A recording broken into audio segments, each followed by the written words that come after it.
জোরে জোরে। আসসালামু আলাইকুম, আমি মোহাম্মদ সালাউদ্দিন গাজী, টুঙ্গিপাড়া পৌরসভা যুবলীগের একজন সাধারণ কর্মী। টুঙ্গিপাড়ার তাওহিদি জনতা একত্রিত হয়ে আওয়ামী লীগের নেতাকর্মীরা একত্রিত হয়ে ভাষণ দিচ্ছে। বিস্তারিত আলোচনা ভিডিও জুড়েই দেখতে থাকুন। কিন্তু আজকে আমি এখানে উপস্থিত হয়েছি একজন সাধারণ মানুষ হিসেবে। আপনাদের কাছে আমি একটা কথা স্পষ্টভাবে বলে দিতে চাই, এই টুঙ্গিপাড়ার মাটি শেখ হাসিনার ঘাঁটি, এই টুঙ্গিপাড়ার মাটি বঙ্গবন্ধুর ঘাঁটি।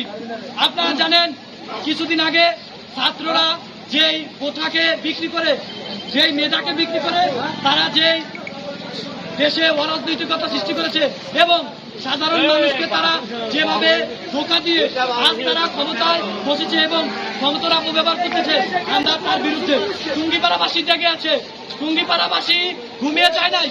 আজ সারা বাংলাদেশে যে পরিস্থিতি সৃষ্টি হয়েছে, টুঙ্গিপাড়ার মেয়ে মাননীয় প্রধানমন্ত্রী দলশ্রী শেখ হাসিনাকে 5ই আগস্টের যেভাবে তারা দেশ ত্যাগ করতে বাধ্য করা আছে, আমরা এর ধিক্কার প্রতিবাদ জানাই।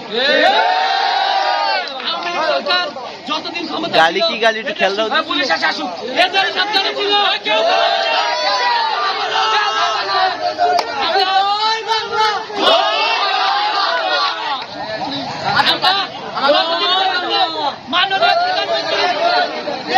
শেখ হাসিনাকে শান্তিপূর্ণভাবে সসম্মান